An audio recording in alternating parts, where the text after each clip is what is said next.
In this week's episode, we find out what made Chris say this. You're being too rough. You're a hard ass. Oh my gosh, you think we're all stupid. Well, here we go, folks. Welcome back to LotTalk, powered by Lotpop. I'm Chris Keene, one of your co-hosts. I've got the all-powerful, the almighty, the all-great Peepaw, also known as Mr. John Anderson, with us. And we're not sure what he's going to be called yet, but we're just going to go with Pops for now. We've got Mr. Ronaldo Leonard, my other co-host that we have here with us. Guys, episode 24. I am ready to dive in because last week we were sands of the hourglass. These are the days of our car lives. That clock is a ticking. But this episode, and I can't wait till we unpack it, we're going to talk about getting back to the future, okay? But before we do that, John, Ronaldo, I got to share with you guys.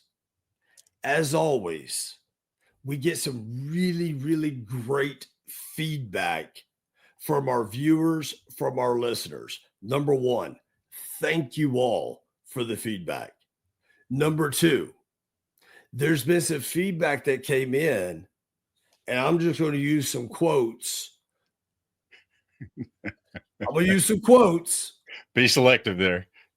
You're being too rough. You're a hard ass. Oh my gosh, you think we're all stupid. That's the contrary. Matter of fact, we honestly, especially when you're digging for content to help get yourself better, and you're tuning into whether it's our podcast, somebody else's podcast, you're reading, you're researching, you're doing things to get yourself a step ahead. That's the complete contrary. We actually think you're probably some of the smartest out there. Yeah. But to define it a little bit, and Ronaldo and John, I want you to weigh in here in a second. Number one, I'm passionate, and I'm gonna bring the rain, and I'm gonna bring the thunder, I'm gonna bring the lightning each and every single week. And sometimes what you hear is just a lot of passion in wanting every single person. When you walk away from this podcast, can I take one thing away from it? And today we're going to give you several, but can I take one thing away from it to help me improve my stance based upon the factual information that we're pulling in from the thousands of calls a month that we do and the hundreds and hundreds and hundreds of people that we get to partner with across our industry?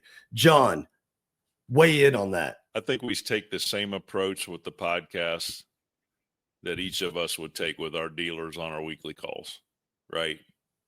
You know, Chris, I said this, I think last week I said this, you know, you and I typically team up on the launch call with a new dealer, and you're always very direct in saying, we're not here to be your friend. Right. And so we are a little bit different of a podcast, I would assume. I watch a lot of podcasts out there. Right. And, you know, I don't listen, if anything that we say ruffles your feathers somewhat, good, you know, and I don't mean that, honestly, folks, I don't mean that disrespectfully at all.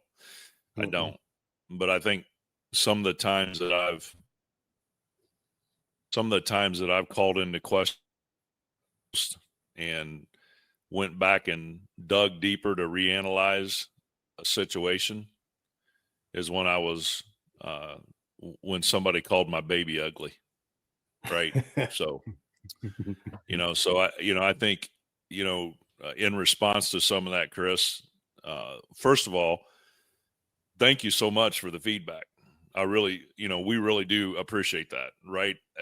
Listen, I've always said, I'd rather you call me up and tell me, hey, I think you're a jerk, you know, right.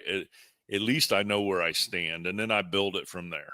Right. But I think, you know, we did hit a little bit of a nerve last week, and I think setting out on that particular episode, that's kind of where we wanted to go with it, right? Because of what we've been seeing out there for several weeks that is concerning us, right? we've got a little bit different light because we're seeing lots of dealers. And so when you see common trends across lots of dealers, right, that's when you get concerned about things. And I'm not talking about underperforming dealers, as you're going to see in this podcast, which is exciting. We're going to show you, we're going to dig into, and while I'm here, let me say, this is not, but let me put a little asterisk on today's episode. This is not an advertisement for Lotpop in any way, shape, or form. We try not to be that way. But you are going to see a lot of data out of our software today because there's some points we want to drive home. And the best way to drive those points home is to show you actual data. So we're seeing this stuff. We're seeing this stuff with bad operators, and we're seeing this stuff with extremely good operators. So it's across the board. So yeah, we knew it was going to ruffle some feathers, and the whole time we were on there, I was thinking in the back of my mind, man, I'm sure we're hitting some nerves today, and boy, did we get it confirmed. We did hit some nerves. Woo! Yeah. Well, I mean, and I love the word that you mentioned a minute ago, confirmation. When we do get this feedback with insights from people who are listening to the podcast, I mean, it confirms that we're on the right track, or maybe there was a misunderstanding in the message that we were given or that we were serving out. And so, in one instance, dealer partner of ours, we got together, and the big question came up about whether we were advising dealers to automatically just wholesale vehicles that they don't show to have had success with in the past. And that's contrary to anything that we ever wanted to convey, because their number one objective should be to find a retail customer for every vehicle that you trade into inventory. But to make a long story short,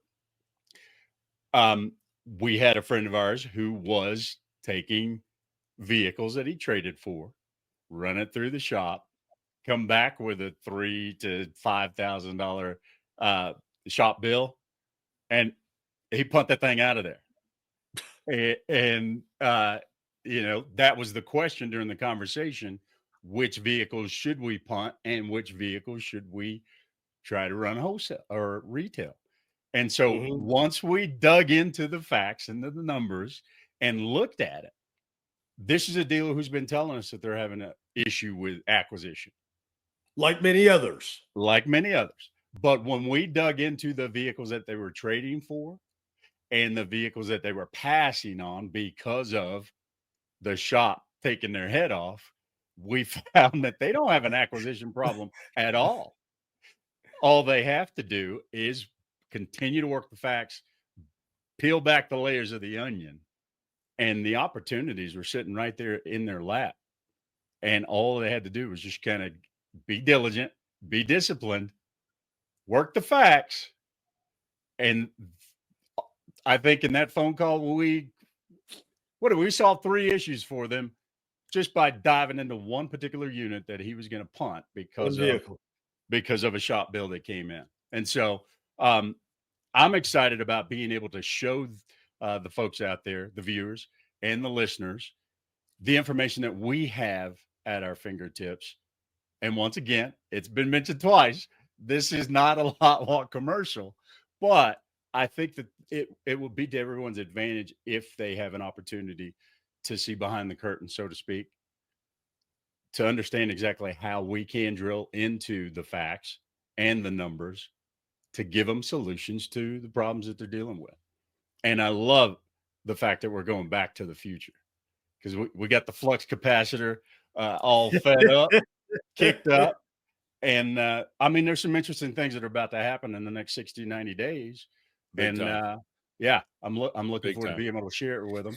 And so, yeah, if they would be patient with us, diving into LotTalk and showing things from our point of view, I think that you're going to learn a lot, but we'll also be able to help them kind of reel things in a little bit and be proactive as opposed to reactive over the next 60 to 90 days.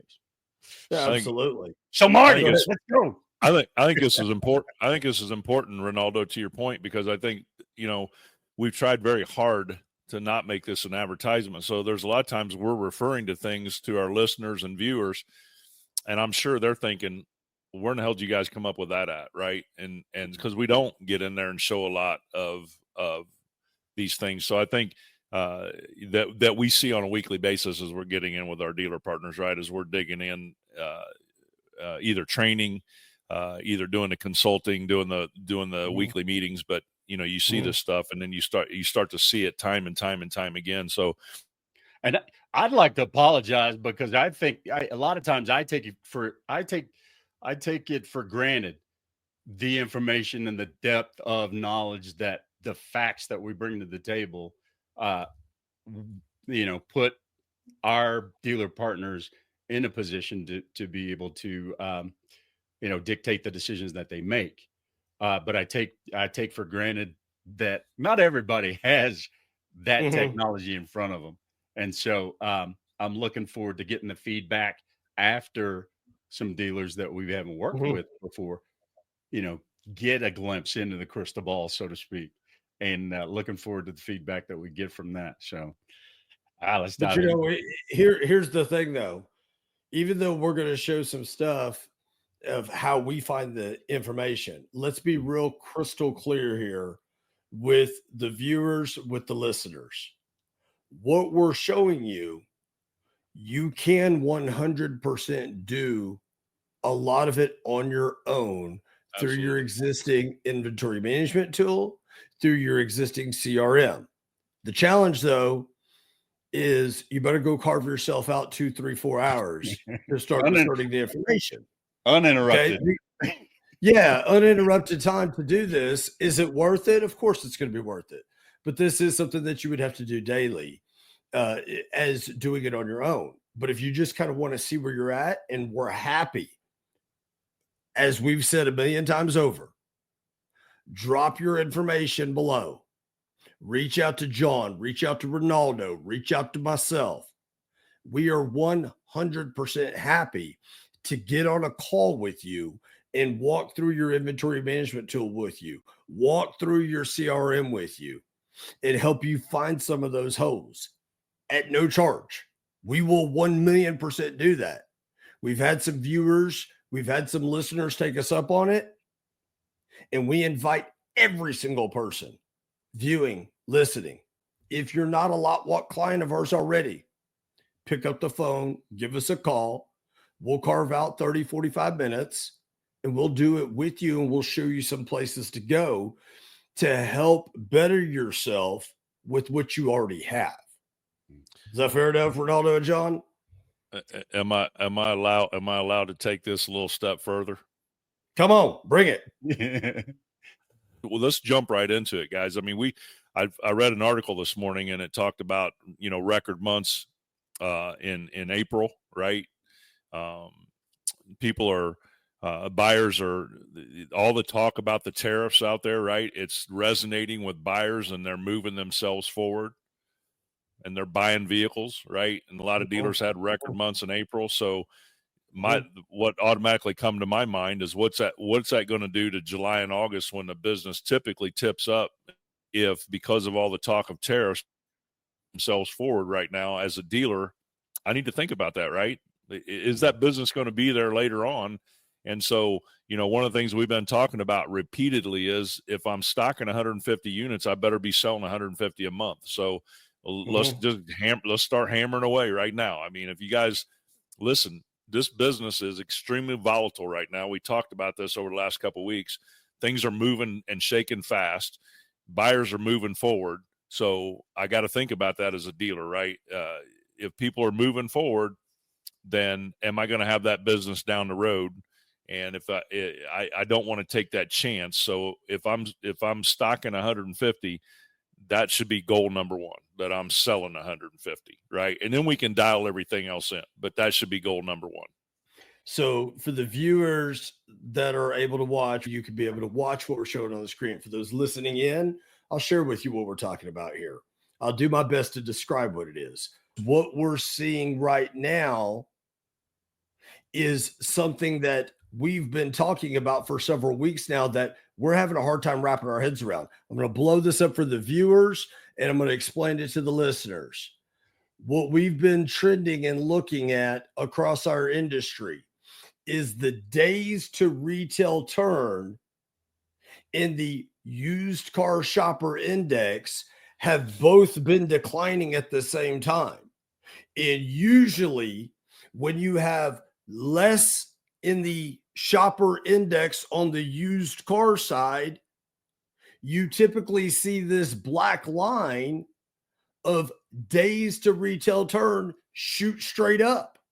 So currently right now, we're at a 39-day to retail turn, and our shopper index has fallen all the way to 48%, which is no surprise when you've had two of your three big domestic throw employee pricing out there, as we talked about a couple episodes ago, of new cars being back.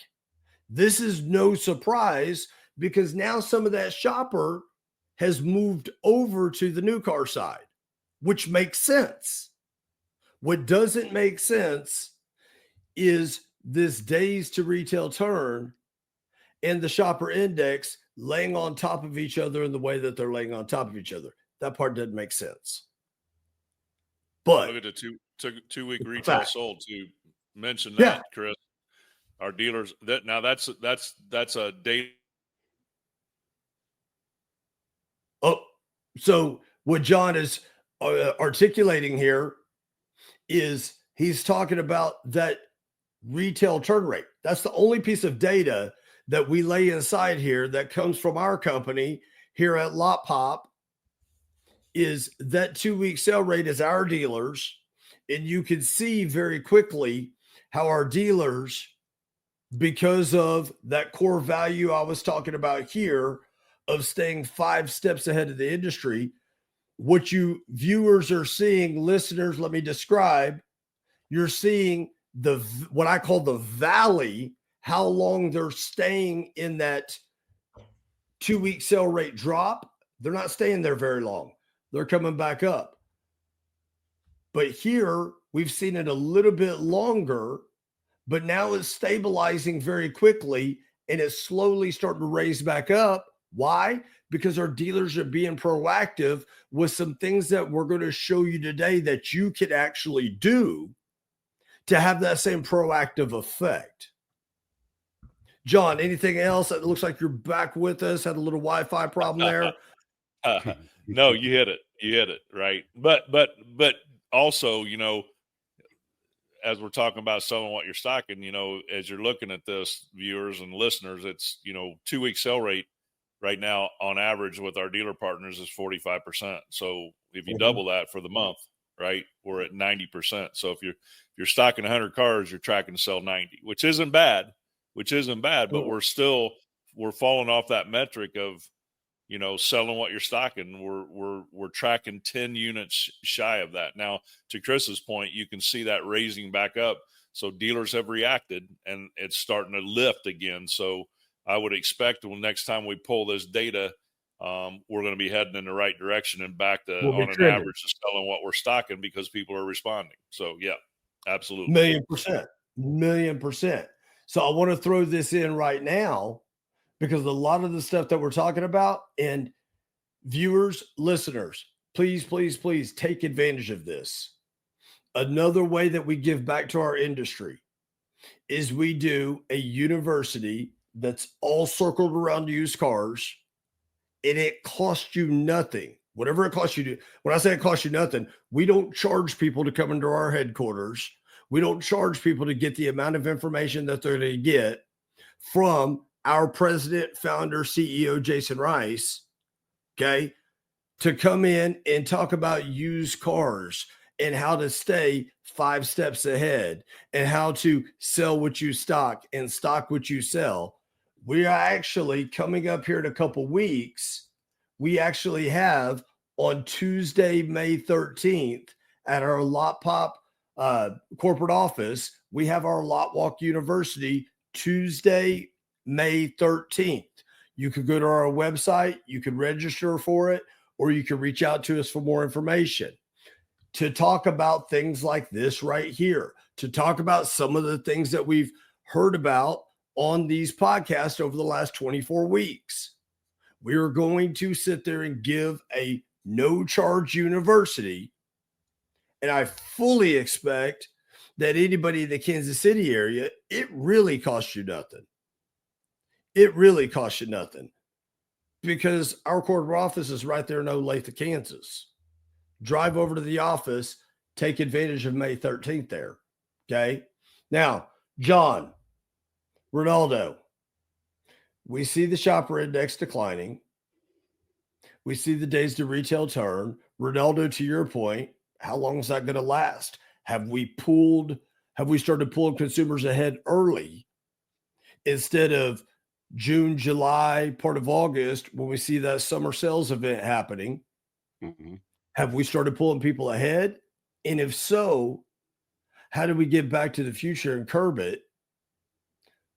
One of the things that we wanted to talk about today is inside of our software. Now, what we're showing here is a very, very, very top performing dealer. Okay. This dealer right here, when you look at them, think about this for a minute, viewers and listeners.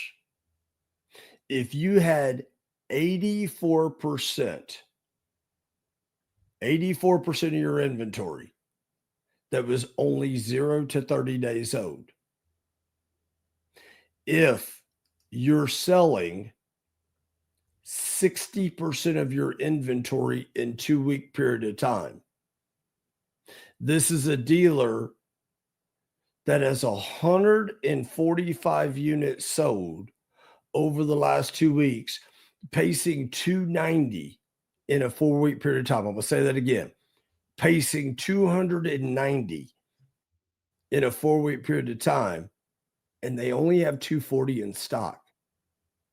Ronaldo, how many times have dealers just stopped right there and said, man, we're selling more than what we're stocking. We're doing great. It doesn't happen very often. Doesn't happen very often. Most of the guys that I usually come into contact with, when we're first bringing them into the fold, they're quite a ways away from that. But this, as you mentioned earlier, this is one of our highest performing dealers. And for those folks that can see those graphs and what Chris is attacking there, yeah, there's some up and downs. But the point is that he's compressing those areas where we are seeing issues and then getting back on the right track, as opposed to, sitting around like the majority of dealers who aren't focused on being proactive and looking in the rearview mirror 45, 60 days and asking the question, what happened here? And so, yeah, it's, I'm interested to hear what John said when we dive into this a little bit, okay, a little bit deeper. Yeah. So, Ronaldo, you're spot on. When we first get dealers into our Lotpop house, yeah, that's what we get. Mm-hmm. But then you get dealers out there that are saying, hey, we're selling what we're stocking. What else could we possibly do better? Well, John, look at this dealer here. Look at this dealer here very closely. Now, viewers, what you're looking at is we are showing you here their inventory that is 0 to 15 days old, their inventory that's 16 to 30 days old, and their inventory that's 31 to 45. And what we're showing here is how the inventory model has gone up and down.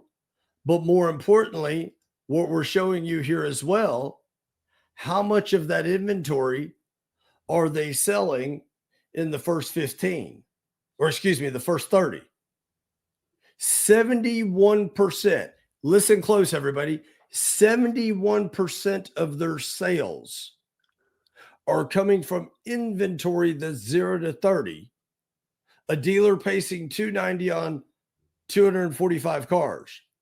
But John, if you were going to speak to this dealer today, to me, it stands out like a sore thumb. What would you talk to him about? The inventory that's not selling in the first 30, and that's where that's where everybody goes crazy on us and says, "What, are you kidding me?" Right? And to your point, Chris, you get a lot of dealers that are like this dealer selling at 120%, right? And or moving their inventory to 120%, 60% in the last 2 weeks. So, yeah, you get a lot of dealers that look at that and go, hey, we're fine, right? But again, back to your point, back to the future, right? They don't pay us to be their friend, right? And so when you get a good performing dealer like this, you got to point out, look, if I'm obtaining a certain area of success, then we're into that, right? Did Michael Jordan rest on his championships, or did he continue to push, right? Jerry Rice, think about some of those best performing athletes in the history, right? Walter Payton, Jim Thorpe. Did they just rest and say, okay, I've achieved? David Goggins currently, right? Did he rest? I mean, here's a guy that, my goodness, the accomplishments that guy's had, right? And does he sit down and rest on, his accomplishments? No, they don't. They absolutely don't. That's what makes them great, right? And so, to your point, I'm going to talk to them about the bleed through that they have in their middle bucket, right? Is there more opportunity there for this dealer? And this is now, listen, guys, and you guys know this, I'm not telling you anything you don't know. This is the hard stuff now.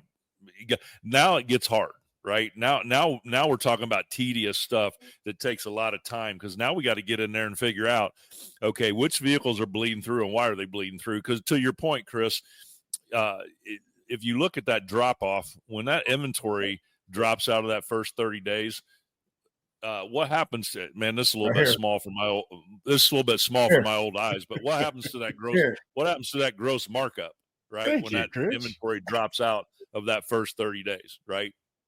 Yeah. Well, first of all, John, let's look at it from this vantage point. Okay.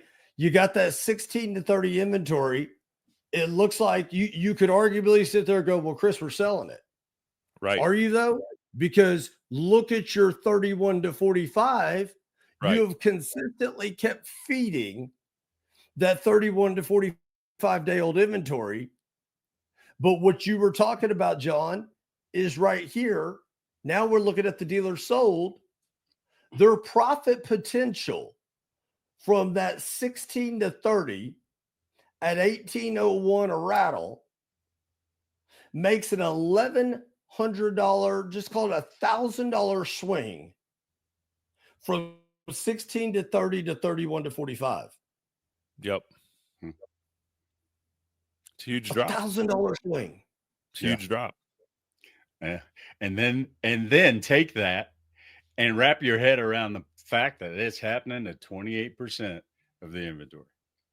Right there. Ronaldo's pointing out that what they are selling, for those that can't see the screen, 28% of their sales are coming from the 31 to 60 day old inventory. Here's what's worse about that. We just told you about that $1,000 swing. It gets worse from 16 to 30 to 31 to 45. That 28% is encompassing that 31 to 60 day old inventory. Now look at your profit potential. $1,000 swing from 16 to 30. John, look at this. And then another $2,200. Let's double it up. To a 1426 kick in the teeth. And some of you viewers and some of you listeners wonder why we get so frustrated, because I'm sitting here with this dealer. If I'm on a call with them, I'm sitting here going, 6 months. John, this is 6 months worth of data here. I can go back a year, and you wonder why I get frustrated. You wonder why I get called a hard ass sometimes, because I'm grinding them on this 31 to 45. Why do you keep letting it bleed through? Yeah, these are your guys. So let's call that out. This is a dealer that Chris works with routinely. So, but here, hey, let me point this out too, viewers and listeners. We're not even, what you're seeing there, that's just markup. We're not talking about and some of you that are not believers, believe me, the number is real. We're not even talking about holding cost, right? So with as fast as this dealer turns inventory, I'm guessing their holding cost is somewhere in the 20s. We use $55 a day. That's NCM average nationwide. But I'm guessing I use $26 a day. So if you take 46 days times $26, that's $1,200. That's $1,200 more dollars. So add that to that number that you're seeing there. Add that $1,200, right? Because listen, I was guilty of this myself. We're all guilty of it because historically, how we get paid as salespeople and how we get paid as managers is based on the gross that we bring to the table. And historically, that's how we talk about, well, we're averaging this amount of gross, right? But back to the future, Chris and Ronaldo, I've never been able to see or never been able to take a average gross check to the bank and cash it. Haven't done it yet. I haven't seen it happen yet, right? And been so trying to figure that out. Yeah, man, absolutely. So if you really want to get a good idea if what you're doing is making a difference, I got to look at the net profit of my department. That's where the rubber meets the road. It's not what we're grossing, it's how much we're keeping, right? And so if I want to increase the amount of dollars that we keep, then the faster I sell my inventory and the fact that I'm selling all my inventory is going to increase that particular number, which is going to put a smile on your dealer principal's face. Trust me. And so you can move all these numbers around and make it look however you want to make it look. But where the rubber meets the road is when I print that financial statement at the end, the net profit of my department. That's where the rubber meets the road, right? And so when we get fired up and Chris goes ballistic about the things that we're seeing, the things that we're seeing, this is the reason why, right? Is because we see, just like with this dealer right here, these guys are a great dealer. So I don't want to take anything away. These guys are a phenomenal dealer. But our responsibility is to bring to the table, is there more squeeze in this orange? And the facts of the matter is, WTF, these things on our shirt right here, work the facts. If I'm working the facts with this dealer, the facts are, yes, there's more squeeze in the orange. There's 28% more opportunity for this dealer. $1,000,000%. Now, yeah, and now, is that easy? I just said it like it's easy. Hell no, it's not easy. There's nothing easy about it, right?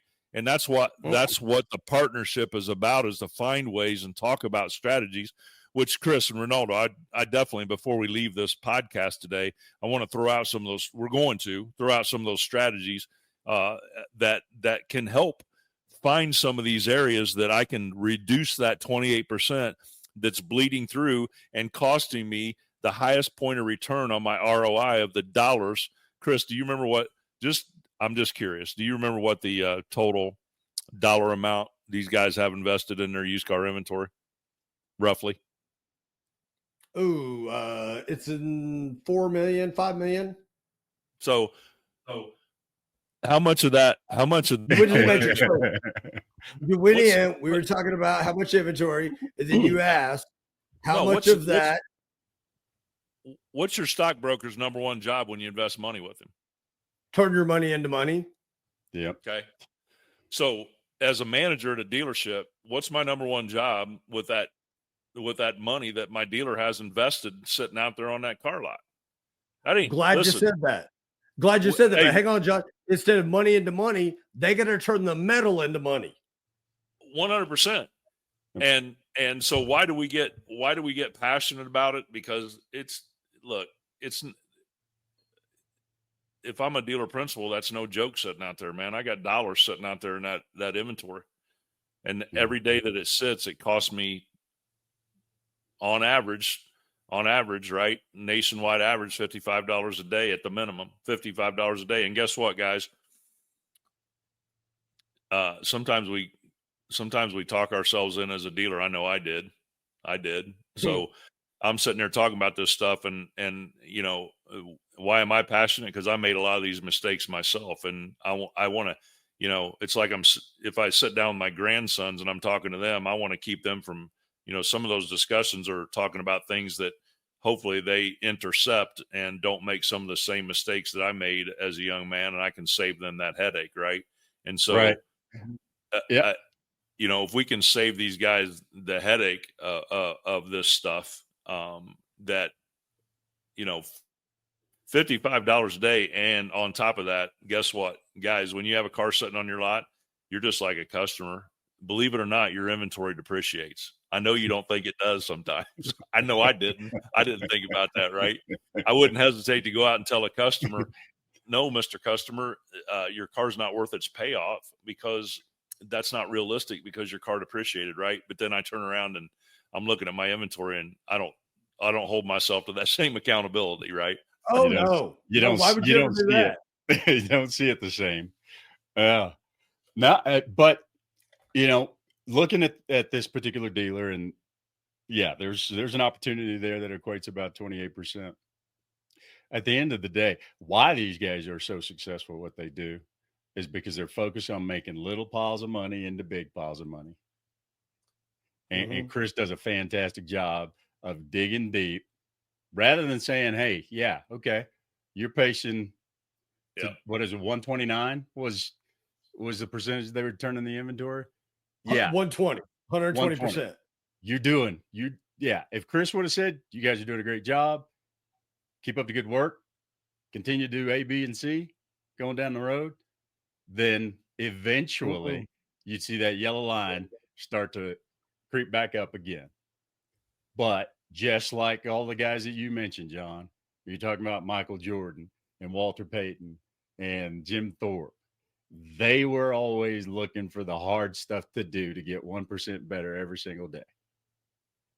And that's what Chris does as a coach. Who's the only person that ever held Michael Jordan below 20 points a game? Dean Smith. And that kind of put that fire in his belly to continue to improve. And by digging into there, and Chris, one of the best in the world at doing it, finding that 28% and bringing it to the forefront with actionable steps to drive that lower. But I do have a serious. Yeah. Oh, go ahead. Go ahead. No. I was just Go going to ahead. say.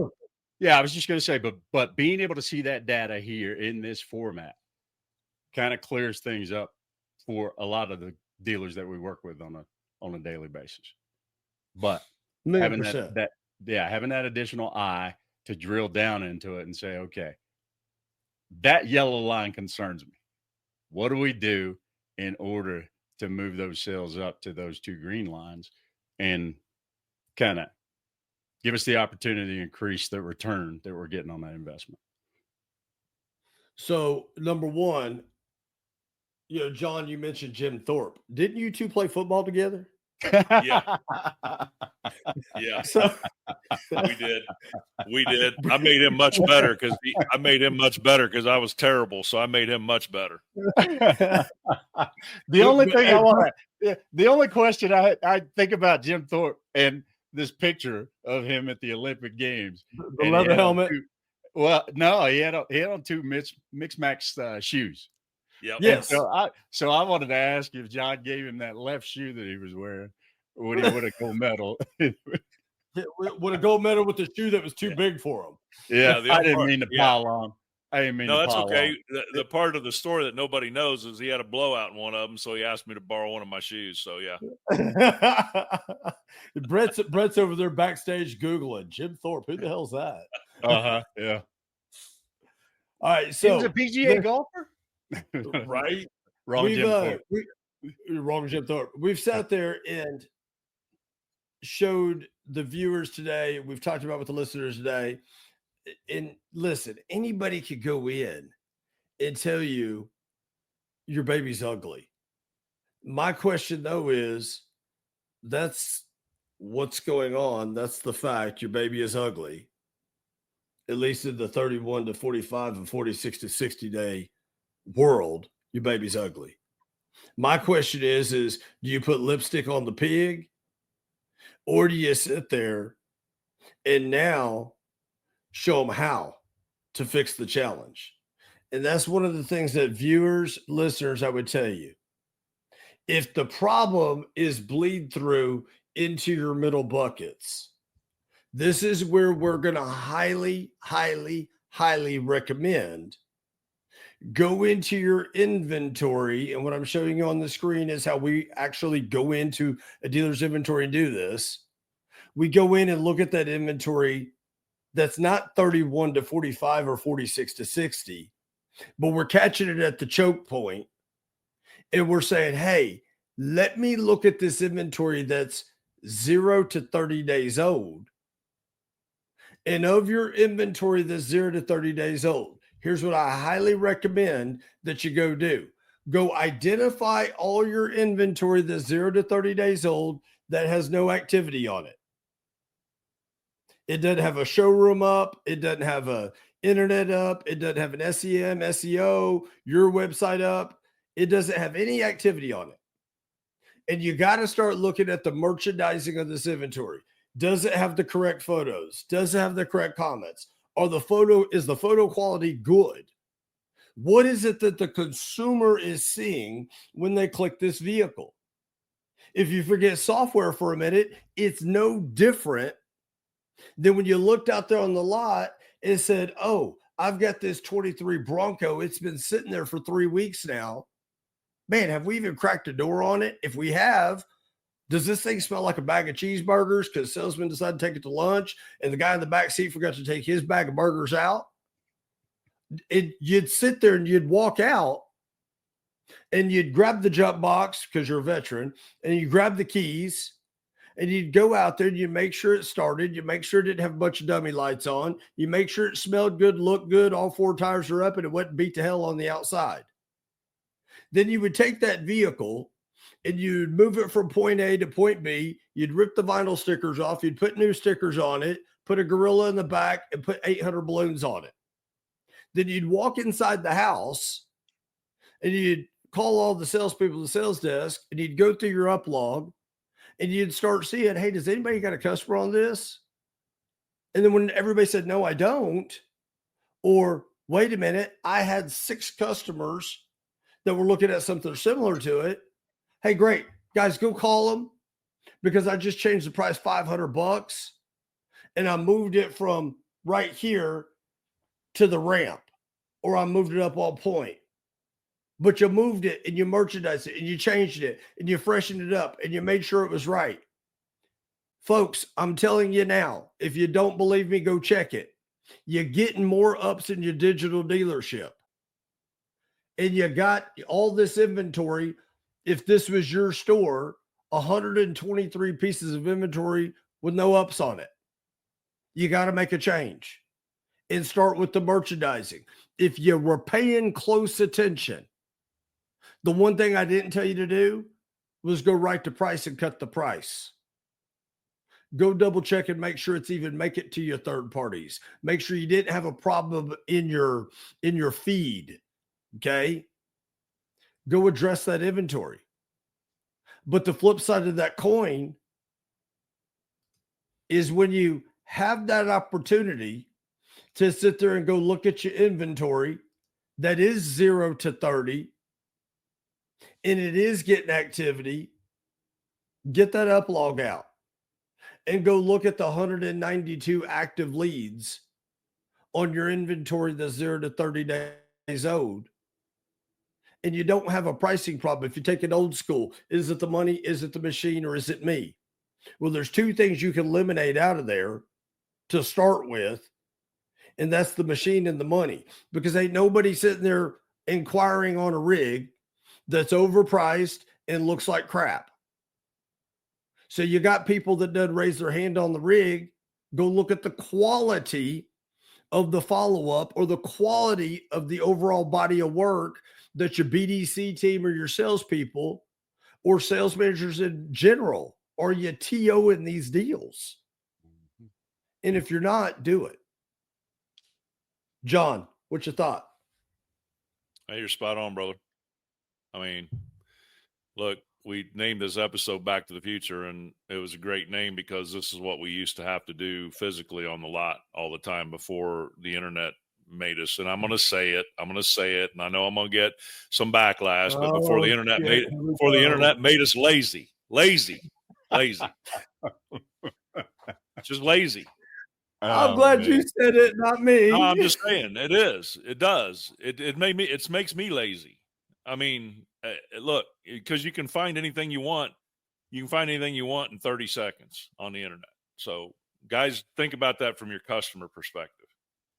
They come to your lot, they see dirty pictures or a paper floor mat in the floor, and they're thinking, well, that thing looks like it's still in service. We don't know what they're thinking. There's a check engine light on the in the picture on the dash, right? And that customer bounces off your website and goes somewhere else.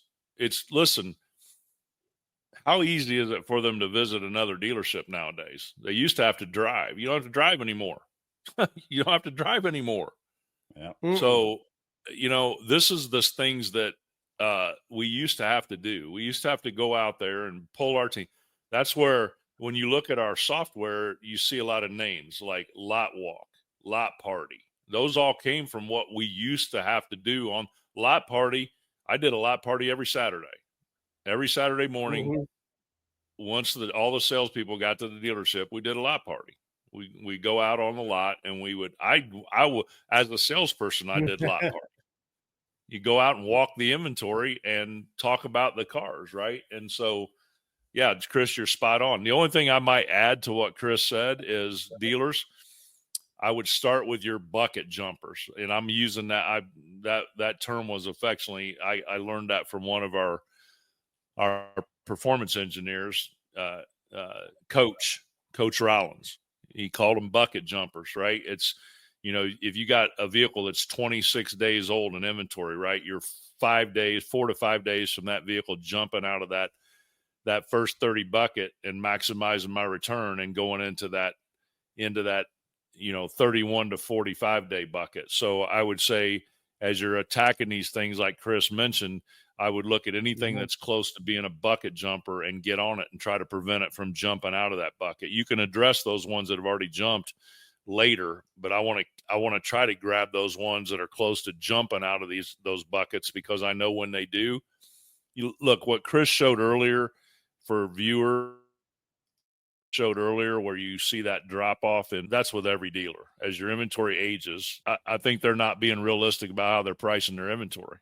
If they don't, if that's, so I would say, look at those bucket jumpers first, is what I would add to what Chris had to say. Because other than that, Chris, I think you're spot on. I mean, Naldo, how many times have we sat there and seen, dealers not addressing that inventory at the choke point? And what the do it is they're sitting there they keep looking at that inventory that's 61 plus or 76 plus or 90 plus, however they got their inventory model set up inside their inventory management tool. I mean, Ronaldo, if you were to sit there today and we had another one of our brand new clients coming on with us, and you're looking at it, and the first thing they went to was, oh my gosh, I've got 17 vehicles that are 90 plus, and I've got 24 vehicles that are 60 plus. What would you say to them?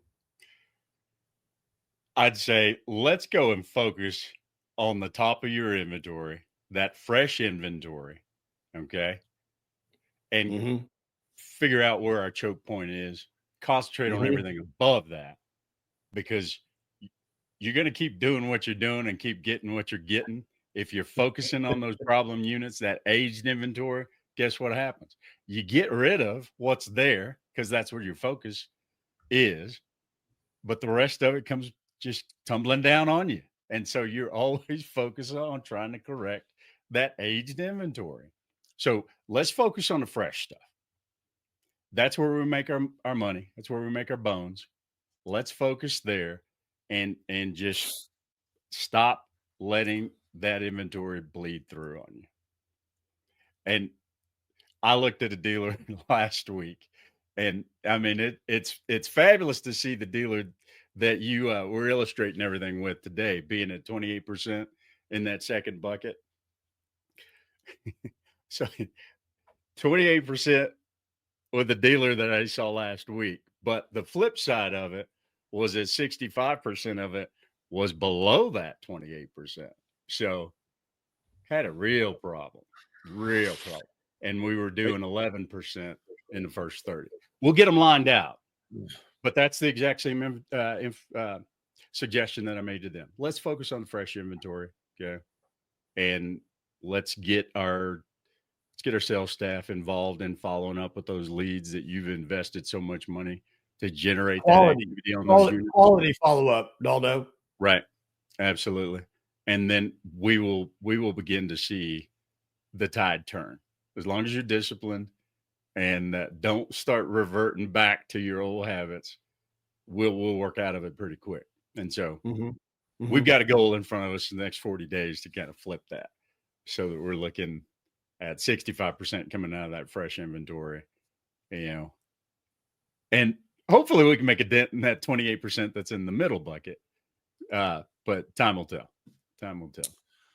Hey, to Ronaldo's point, if I can add to that, dealers out there, if you find yourself having over 10% in your 61-day plus, look, as we meet dealers, some have no turn policy, some have a very loose turn policy, some have a very rigid turn policy. So I'm just going to go on the assumption that most dealers would want to be at a 60-day turn. I'd want to be at a 45-day turn nowadays, but I'm going to go on the assumption that most dealers would want to be on a 60-day turn.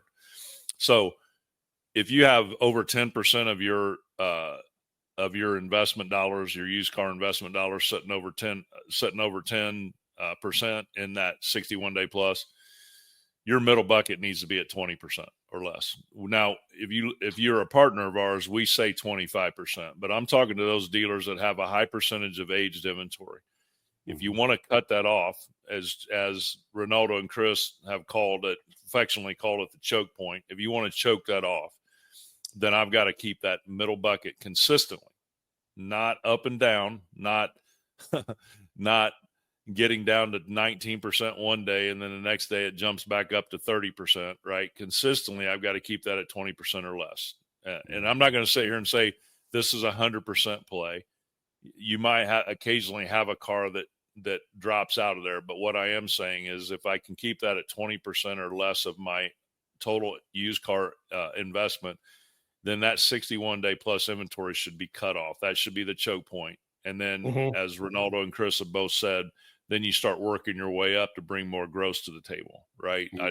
Because if I've got a serious aging problem, then I'm just going to get my head bashed in if all I'm doing is operating out of that 61-day plus inventory. I'm just, listen, guys, let's be transparent here, right? We've had some dealers that have started with us and couldn't grasp it. And they, by day 90, they're sick and tired of hearing from us, right? Because they keep bashing their head in against the wall because they keep operating out of that 61-day plus inventory. And we don't want that for anybody. So that's why some of these moves that we're partnering with our dealers to make are tough moves, and they're changes in the disciplines. What's the number one discipline that happens that dealers do when a unit is not selling and aging? What's the first thing a dealer does? Cut the price. Slash price. Right. And so if that car continues not to sell, what are we always doing? We're sitting there cutting price. And that's what I'm talking about when I say you're getting your head bashed in against the wall. Because there's just there's a no-win circumstance there where you got a bunch of aging. Look, if I've got 150 units in inventory, and in the last 15 days, I've sold 30 units, and I keep that pace going, what am I going to sell in a month? 60 units. 60 units. What's going to happen to the rest of that inventory that I didn't sell? Depreciate. Don't bleed. It's just going to age, right? That's why, to me, now listen, when I first met Jason and I was on the dealership side, was it easy for me to realize No, it wasn't. Uh-uh. But after being 9 years on this side and seeing this consistently time and time again, to me, it's easy math, right? If I don't sell what I stock, I remember early on when I was a performance engineer, I'm going on a little bit tangent here, but I think it's based on what we're talking about. I remember early on when I was a performance engineer for the company, I was introduced to an independent on the East Coast. The guy was stocking 400 plus units on it. He was an independent used car dealer. He had 400 plus units, and consistently he was selling 150 units a month. Hmm. And he was Good God. and he was upset about his aging. I mean, to me, it was simple math. If you're going to stock 400 and some units and you're only going to sell 150 a month, how are you not going to have aging? How is that not going to happen to you? Right. So I've got to reduce my inventory down to where I'm selling, or I got to speed my sales up to meet where I'm stocking inventory. Right. Only two options. I'm an old curmudgeon and I might be the dumbest guy on the block, but to me that was pretty simple math, right? I either got if I'm worried about aging, I can't continue to stock 400 plus units selling 150 a month, right? So this is the kind of things that we try to help take a proactive stance and get our dealer. I mean, but the thing about it, Chris, and going to John's point, that when he first came in, took a little while to see it happening.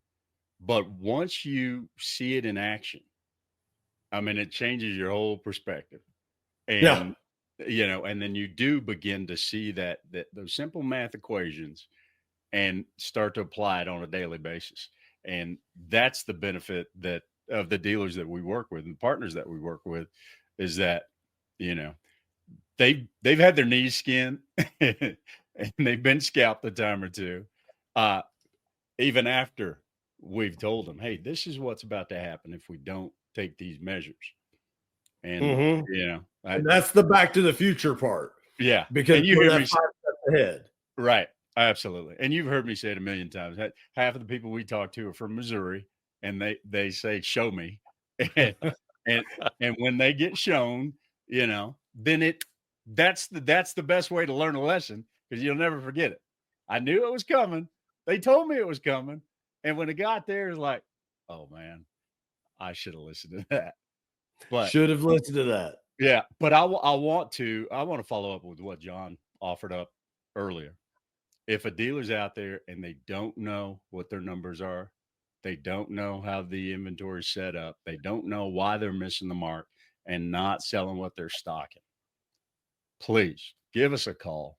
Let us plug your information in there so that we can show you the facts of how your business is set up and give you some actionable steps to turn it around. And how you connect with us is if you go to LotTalkPodcast.com and you go in there and you can pull up Ronaldo, John, myself. You get our contact information and we're more than happy.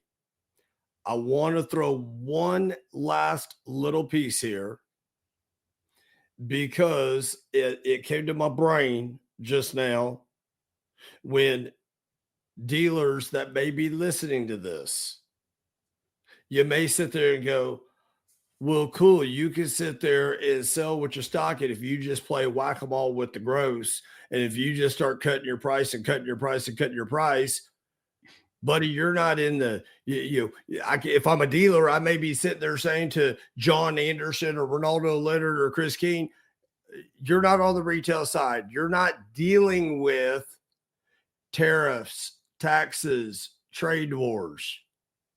Well, Brett, throw this on stage.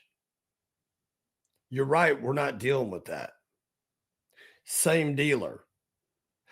On track to sell 290. 120%. 90 days ago, this dealer knows where he's at. Average of 22 days sell. And he sees, on average, he sold at 97%. 45 days ago, this dealer sees we're still rocking away at 22 days. Our market shifted and we had to move to 96. Look at the last 2 weeks. This is all sold data. 1 day longer, but still the same 96%. The point being to that, viewers and listeners, what I'm sharing on the screen here is 90 days ago, they were selling in 22 days at 97%. 45 days ago, they were selling in 22 days at 97%. In the last 2 weeks, 15 days at 96%. Why? They saw the shift in the market. They adapted, they adjusted. They paid attention to some of the coaching we were giving them so they could still maintain that high level of selling to what John was talking about in the holding cost and in the net profitability. I get it. Variable guys, you're paid off the variable gross. But hear me close. How many times have you gone to your general manager, your dealer principal, and you want to spend XYZ dollars to get XYZ done, but you can't? And in your mind, you think you could justify it because you've been selling. But on the backside of it that you don't see, you're selling late in the cycle, which is causing the guy with all the money, it's causing him net profit. So when his net profit starts shrinking, it makes it real hard to go spend money. So does the holding cost have a direct impact on your pay? Probably not. But could it have a direct impact on the things that you need as resources to continue to do your job? 100% it can. The tariffs haven't changed the world in the fashion of you could raise your pricing 10%. When you see a top performing dealer like this making their adjustments, they went from 97 to 96 and they're still selling what they're stocking. I'll leave it with that, Chris, John. 30 seconds. Give it Chris, to where us. they launch their inventory at? Where they launch 90, 96%. What? 96. They launched it at 96. Okay. Yeah. I mean, if you know where your inventory is leaving and you want to be aggressive, right? And we're guys, 30 seconds. We're not saying don't take your shots, but just know, you got to know where you're performing at, because I can't take my shot and leave it there forever. Right. I got to know where my inventory is moving. So, so yeah, hopefully it's been valuable today. Again, we really wanted to show you guys, here's why we're saying some of the things we're saying. It's not just us. It's what we're seeing out there across our dealer profile. And I do we have everybody in the country? No, not even close. But I would suggest to you that if we had a snapshot, we'd see the same thing. Ronaldo, 30 seconds. Tariffs, Back to the Future. You tell us. I think the biggest thing that I want to drive home is that if a dealer will focus on the things that they can control and block out all the white noise, all the noise that's out there, and just dig into the numbers, dig into the facts, you can put together a game plan that's going to lead you to success that you're looking for. Yep. And it's just that simple. Finding out exactly where your wins are so you can duplicate those.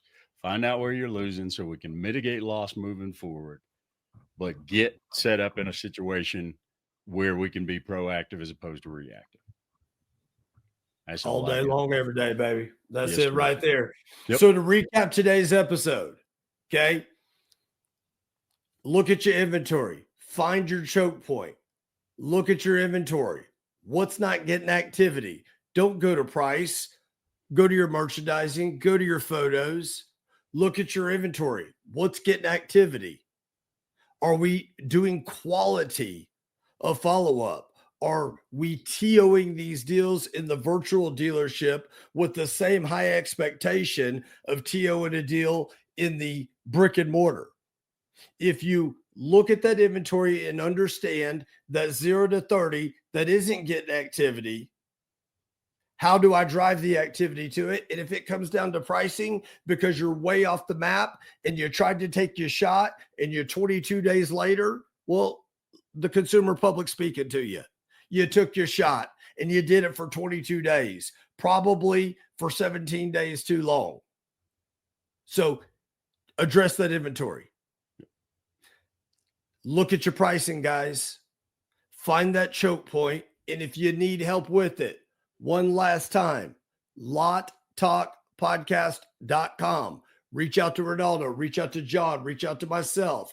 John threw it out there. He's got the second biggest business card in our company. It's huge. He's thrown it out there and offered it to you. Okay. We'll drop your stuff in. We'll help you figure out where you're at. I'm Chris Keene. On behalf of my co-hosts, Mr. Ronaldo Litter, Mr. John Anderson, and on behalf of our entire Lotpop family, we thank you guys for tuning in. Catch us again, same bat time, bat channel. We'll see you next week. Appreciate you guys.